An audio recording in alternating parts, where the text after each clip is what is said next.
Imagine buying a $700 drone, taking it out for its very first flight, everything seems perfect, and then boom, crash into a tree, a building, or even worse, straight into power lines. Now here's the scary part.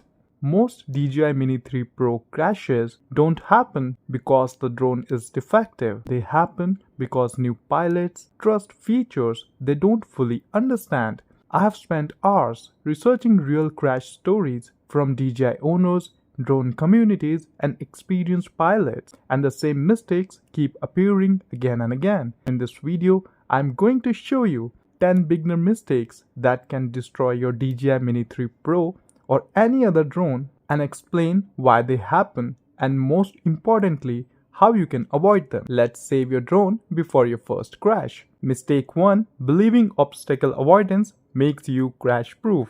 This is probably the biggest misconception every new DJI owner has. Many people think, my drone has obstacle avoidance, so it won't hit anything. Unfortunately, that's simply not true. The DJI Mini 3 Pro has forward, backward, and downward vision sensors. It doesn't have dedicated side obstacle sensors or upward sensors like some of the DJI's more expensive drones. That means if you are flying sideways towards a wall, a lamppost or tree or the corner of a building, the drone may never see it. So whenever you are flying sideways, you become the obstacle avoidance system. Always keep your eyes on both the drone and its surroundings.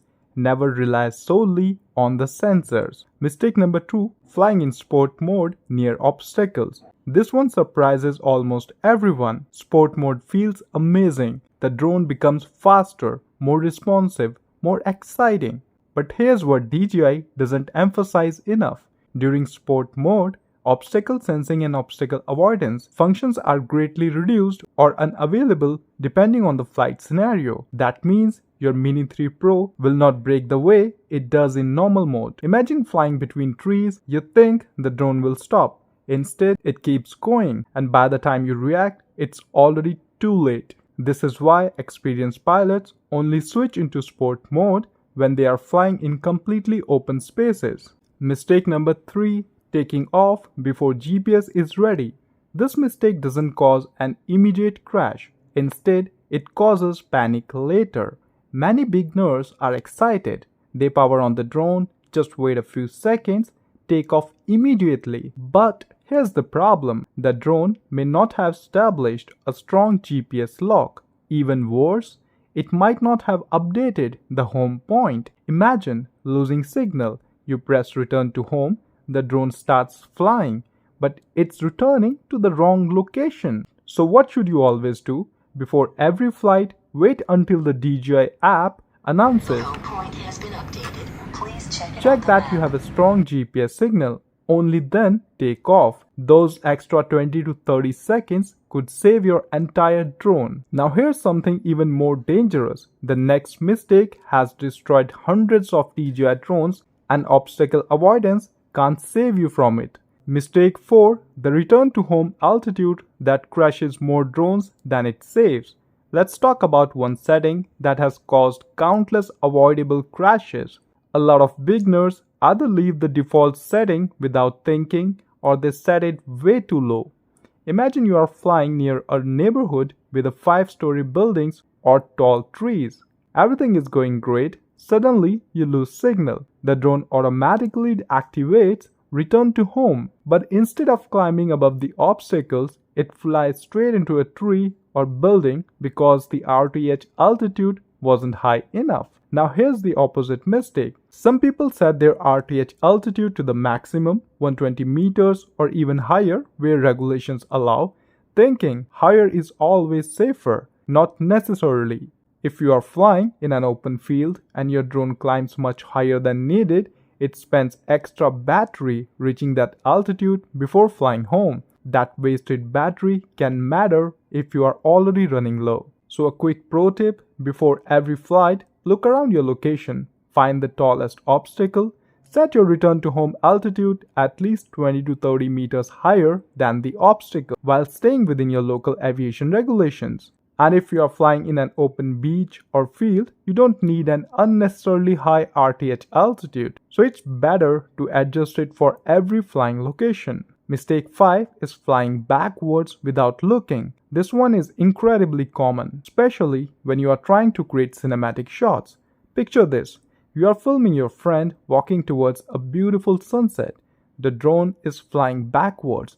The camera is facing your subject. Everything looks perfect on the screen, except you can't see what's behind the drone. Many new pilots assume obstacle avoidance will protect them, but branches, power lines, construction cables, and thin objects can be difficult for vision systems to detect. Even if the drone has backward sensors, they are not magic. Sensor performance depends on lighting, object texture, and object size. So whenever possible, fly to your endpoint first, hover, check behind you, then begin the backward cinematic shot, or have a spotter watching the drone while you focus on framing. Mistake number 6, flying too close to buildings. This isn't just about hitting the building.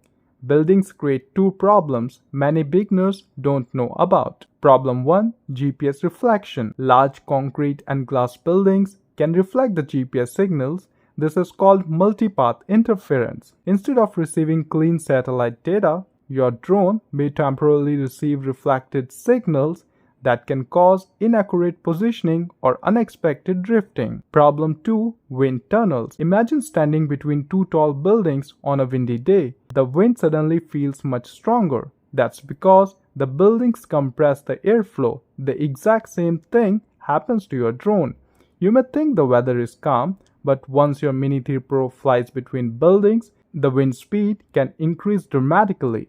Many experienced pilots have reported sudden sideways drift when flying in narrow streets or urban areas. So how to avoid it? Keep extra distance from buildings. Avoid tight gaps until you are very experienced. If the drone starts drifting unexpectedly, don't panic. Slowly regain control instead of making aggressive stick movement. Mistake number 7, flying in low light because the drone can still see. This is one of the most misunderstood topics. People assume if I can see the drone, the sensors can too, which is not true. The obstacle sensing system relies on cameras and visual data. As the light gets darker, those sensors become much less reliable. Even street lights don't guarantee obstacle detection. Now imagine you are flying at sunset. Everything looks amazing. You decide to squeeze in just one more shot. The drone is flying towards a dark tree. To your eyes, you can still make it out. But to the vision sensors, that tree may blend into the background. Professional drone pilots often switch to manual, slower flying after sunset because they know they can't rely on the sensors as much. So a quick pro tip, if it's getting dark, reduce your speed. Increase your distance from obstacles. Don't assume obstacle avoidance will save you. Think of yourself as flying a drone with no sensors. That's the safest mindset. So if you have made any of these mistakes before, comment below which one surprised you the most. And don't go anywhere because the next 3 mistakes are responsible for some of the most expensive DJI Mini 3 Pro crashes you will ever see. One of them involves something almost invisible, and another happens before your drone even leaves the ground. Mistake number 8, ignoring power lines, thin branches, and wires. Let me ask you something. What's more dangerous, a giant tree or a tiny power line? Believe it or not, the answer is usually the power line. Here's why. Obstacle avoidance systems work best when they can clearly see an object. Thin power lines, telephone cables, fishing lines, very small branches can be extremely difficult for the vision sensors to detect, especially depending on lighting and background. This is one of the biggest reasons experienced pilots never fly close to utility poles or electrical wires. From your phone screen, the sky looks clear, but a nearly invisible cable could be directly in your flight path. By the time you notice it, it's already too late. So a pro tip, whenever you are flying in a neighborhood, don't just look for trees, look for the poles, then mentally trace where the wires are. If you're not 100% sure where they are, fly higher or choose another route. Mistake number 9, ignoring wind warnings. The DJI Mini 3 Pro weighs less than 250 grams. That's great for portability, but it also means it's much more affected by wind than larger drones. So the golden rule: always begin your flight by flying into the wind. Why? Because your battery is full. If the wind is stronger than expected, you will know immediately. Then, on the way home, the wind will actually help you instead of fighting you. This simple habit has saved countless drones. Also, watch your ground speed. Don't just look at the battery percentage. Pay attention to your ground speed. If your drone is barely moving forward despite full stick input, you are probably fighting strong winds. Turn around before it's too late. Mistake number 10. Landing with almost no battery left. Here's something many beginners don't realize. Lithium batteries don't behave the same at 5% as they do at 80%. As battery level gets very low, voltage drops faster. That means your drone may not have enough power for aggressive maneuvers or fighting strong wind. Some pilots keep flying until they see 5%, then panic when the drone begins an automatic low battery return or forced landing. Imagine that's happening over water or above trees.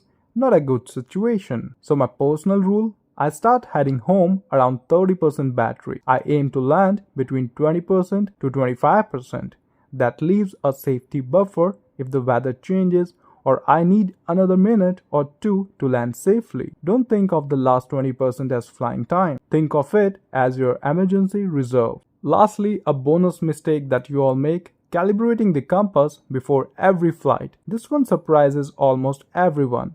A lot of YouTube videos say always calibrate your compass before flying. Actually, DJI recommends calibrating only when the app asks you to, or when you have changed to a very different environment and there is a genuine calibration issue. If you repeatedly calibrate in a place with magnetic interference, like near cars, steel structures, or reinforced concrete, you can end up with a poor calibration instead of a good one. If DJI Fly doesn't request a calibration, you are usually good to go. Sometimes doing less is actually the smarter option. So lastly, before every single flight, ask yourself these 10 questions. Did I wait for the home point update? Is my return to home altitude correct? Am I relying too much on obstacle avoidance? Am I flying near power lines? Is the wind stronger than I think? Do I know what's behind my drone? Is there enough light for the vision sensors? Am I staying away from buildings? Do I have enough battery to return safely? Am I flying with common sense, not just confidence? And if you can answer yes to all of these, you have already avoided the mistakes that cause the majority of beginner crashes. The DJI Mini 3 Pro is one of the smartest drones you can buy, but it's not smarter than physics. The best safety feature isn't obstacle avoidance. It isn't return to home. It isn't GPS, it's the pilot. And if this video helped you avoid even one crash, hit the like button and subscribe for more tech tips and guides. Thank you and have a blessed day.